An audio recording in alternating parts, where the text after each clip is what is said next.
Halo teman-teman, kali ini saya akan bahas sebuah kasus menarik tentang etika audit dan dilema etik yang sering terjadi di dunia nyata. Kasus ini datang dari hubungan antara kantor akuntan publik Bram dan Rekan dan klien besarnya yaitu PT Makmur. Yuk kita lihat bagaimana dilema ini bisa terjadi dan apa saja yang seharusnya dilakukan oleh auditor yang profesional. Begini ceritanya. KAP Bram dan Rekan sudah menjadi auditor di PT Makmur selama 4 tahun berturut-turut. PT Makmur ini bukan klien biasa, tapi klien terbesar bagi KAP Bram dan Rekan.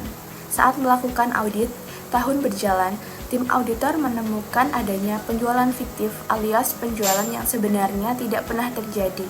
Akibatnya, laba perusahaan terlihat naik signifikan dan laporan keuangannya tampak bagus di atas kertas. Masalahnya, setelah temuan itu disampaikan, manajemen menekan auditor untuk tetap memberikan opini wajar tanpa pengecualian atau WTP. Nah, disinilah muncul dilema etik yang berat bagi auditor.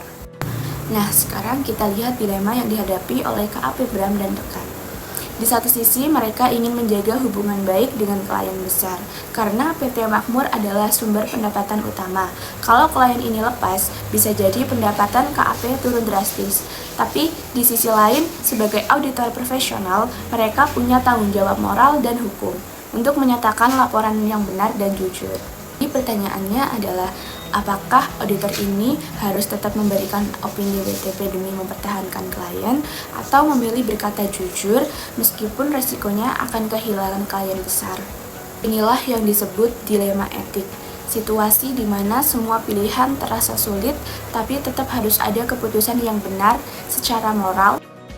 Sebelum kita bahas dilema etiknya, kita harus tahu dulu nih apa sih etika profesi audit itu.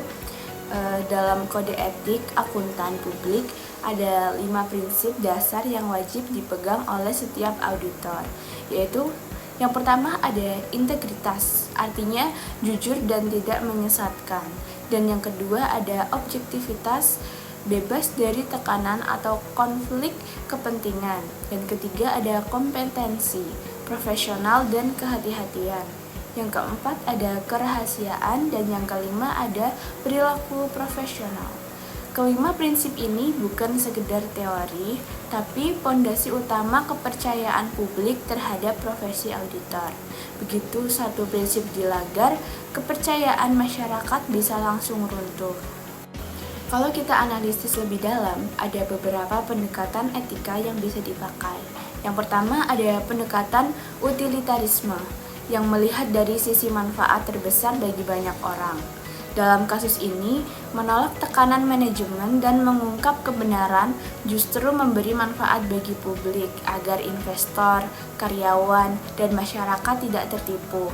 Kedua, ada pendekatan deontologi yang menekankan kewajiban moral. Seorang auditor wajib bersikap jujur, independen, dan berpegang pada standar profesional, tidak peduli apa risikonya.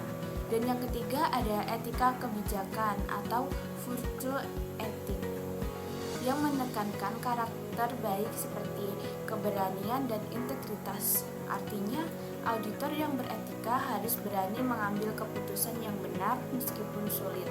Dari ketiga pendekatan ini, jelas bahwa keputusan yang benar adalah tetap melaporkan kebenaran dan menolak tekanan dari manajemen.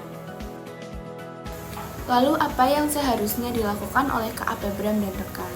Yang pertama, bisa didiskusikan temuan penjualan fiktif ini dengan manajemen dan dewan komisaris. Yang kedua, jika manajemen tidak melakukan perbaikan atau koreksi, auditor harus memberikan opini yang sesuai. Bisa berupa opini tidak wajar atau disclaimer. Yang ketiga, dokumentasi seluruh bukti audit dengan lengkap.